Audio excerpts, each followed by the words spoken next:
Sometimes it's impossible to separate the company from the founder. Mark Zuckerberg and Facebook, Steve Jobs and Apple, Elon Musk and Tesla. And for better or worse, it's hard to see anyone thinking about Uber without quickly thinking about, Travis Kalanick. But that's not always a good thing for the company. That's Eric Newcomer. I cover Uber and startups for Bloomberg. Kalanick has become a lightning rod of controversy in the tech industry over the past few years.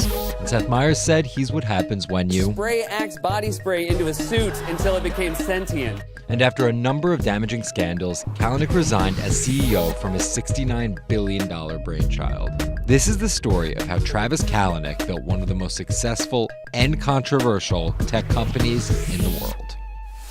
In 1976 in Los Angeles, he attended UCLA to study engineering, and he also started his first company, an online file exchange service called Scour, with some of his UCLA classmates. Months before graduating, he dropped out to work on Scour full-time. It was back in sort of the Napster days, and it was sort of a failed effort. Scour ended up getting sued by almost every major entertainment label to the tune of $250 billion, and the company went into Chapter 11. Undaunted, he started another company Called Red Swoosh, which was another peer-to-peer file sharing service. The company Acme bought it for $19 million, which was obviously a nice success for Travis, but I think from his perspective, he didn't build the empire that he'd hoped to. Flush with cash after selling Red Swoosh, Kalanick was looking to make his next move. The story goes he was in Paris with his friend Garrett Camp, who had founded social site StumbleUpon, and they started talking about this idea of calling a car with a push of a button. He started Uber, originally called Uber Cab, in 2009.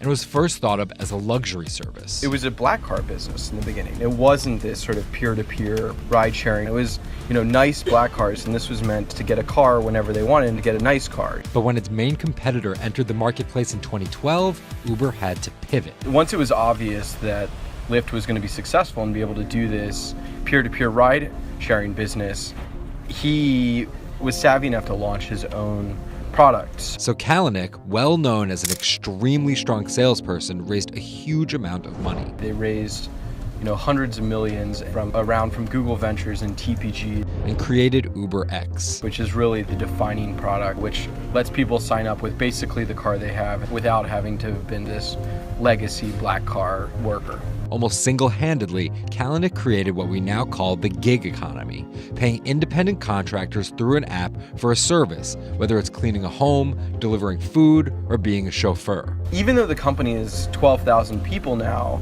he very much has a reputation for trying to sort of cut through bureaucracy and keep it like a startup. But Kalanick has also been criticized for a number of incidents. The Boober incident comes up sort of so often. In a 2014 GQ profile of Kalanick, he referred to his company as Boober because of his increased success with women as the CEO of Uber. Then the PR missteps kept coming. In just the first 3 months of 2017 alone, there were enough gaffes, leaked videos, and negative headlines that could easily sink a company. They blame everything in their life on somebody else.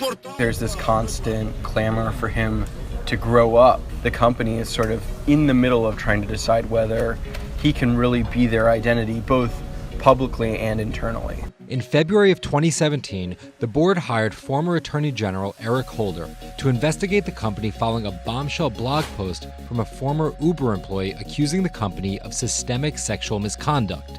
Several days after Uber released the 13-page report, Kalanick announced he would be taking a leave of absence. A week later, he resigned as CEO.